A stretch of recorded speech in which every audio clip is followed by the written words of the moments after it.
ಎಲ್ಲರಿಗೂ ನಮಸ್ಕಾರಗಳು. ಹಿಂದೂ ಧರ್ಮದಲ್ಲಿ ಕೆಲವೊಂದು ಚಿಹ್ನೆಗಳನ್ನ ಅತ್ಯಂತ ಪವಿತ್ರವೆಂದು ಪರಿಗಣಿಸಲಾಗುತ್ತೆ.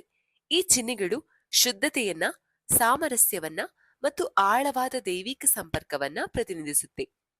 ಹಿಂದೂ ಧರ್ಮದೊಂದಿಗೆ ಆಳವಾದ ಸಂಬಂಧವನ್ನ ಹೊಂದಿರುವಂತಹ ದೈವಿಕ ಚಿಹ್ನೆಗಳು ಯಾವುದು ಎನ್ನುವುದನ್ನ ಇವತ್ತಿನ ವಿಡಿಯೋದ ಮುಖಾಂತರ ತಿಳಿಯೋಣ. ಒಂದು, ತಿಲಕ.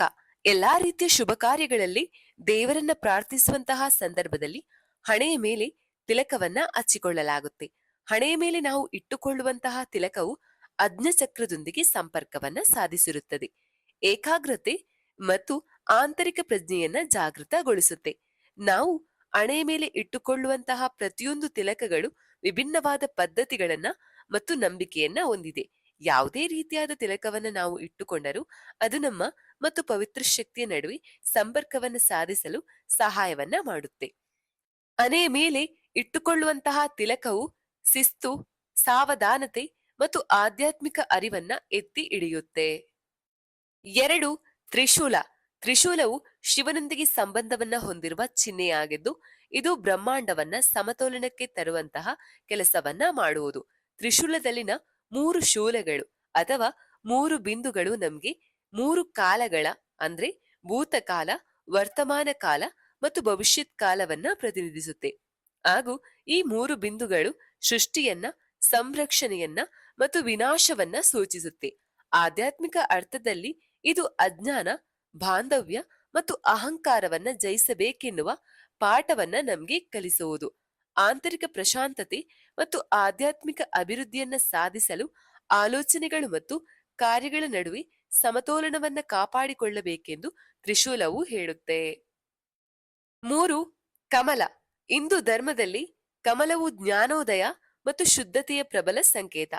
ಕಮಲದ ಹೂವುಗಳು ಕೆಸರಿನಲ್ಲಿ ಬೆಳೆಯುವ ಹೂವಾದರೂ ಅದು ತನ್ನ ದಳಗಳಿಗೆ ಒಂದಿಷ್ಟು ಕೊಳಕು ತಗುಲದಂತೆ ಸ್ವಚ್ಛಂದವಾಗಿ ಶುದ್ಧವಾಗಿ ಅರಳುತ್ತೆ. ಕಮಲದ ಹೂವಿನ ಸುತ್ತಮುತ್ತ ಎಷ್ಟೇ ಕೊಳಕುಗಳಿದ್ದರೂ ಅದು ಹೂವಿನ ಮೇಲೆ ಯಾವುದೇ ಪರಿಣಾಮ ಬೀರುವುದಿಲ್ಲ. ಇದು ಜೀವನದಲ್ಲಿ ಕಷ್ಟ ಮತ್ತು ಅಡೆತಡೆಗಳನ್ನು ನಿವಾರಿಸುವ ಸಾಮರ್ಥ್ಯವನ್ನ ಸಂಕೇತಿಸುತ್ತೆ. ಹಲವಾರು ದೇವರುಗಳನ್ನ ಕಮಲದ ಮೇಲೆ ಕುಳಿತಿರುವಂತೆ ಚಿತ್ರಿಸಲಾಗಿದೆ.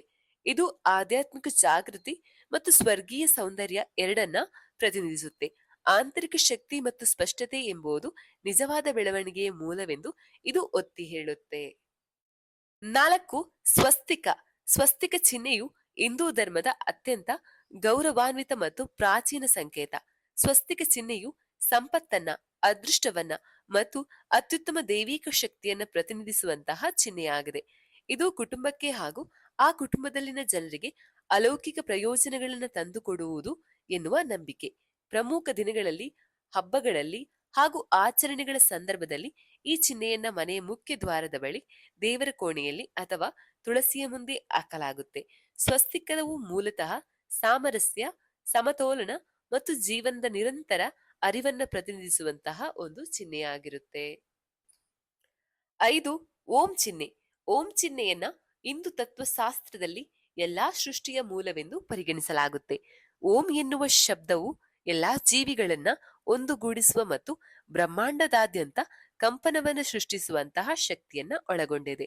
ಓಂ ಎನ್ನುವ ಶಬ್ದವನ್ನ ಉಚ್ಚಾರಣೆ ಮಾಡುವುದರಿಂದ ಆಧ್ಯಾತ್ಮಿಕ ಅಭಿವೃದ್ಧಿಯನ್ನ, ಪ್ರಶಮತ ಮನೋಭಾವವನ್ನ ಮತ್ತು ಸ್ಪಷ್ಟತೆಯನ್ನ ಉತ್ತೇಜಿಸುತ್ತೆ. ಓಂ ಎನ್ನುವ ಶಬ್ದದ ಎಲ್ಲಾ ಶಕ್ತಿಯನ್ನ ಬ್ರಹ್ಮಾಂಡದ ದೈವಿಕ ಶಕ್ತಿಯೊಳಗೆ ತರುತ್ತೆ. ಇದು ವ್ಯಕ್ತಿಯ ಮನಸ್ಸನ್ನ, ದೇಹವನ್ನ ಮತ್ತು ಆತ್ಮದ ಏಕತೆಯನ್ನ ಪ್ರತಿನಿಧಿಸುತ್ತೆ.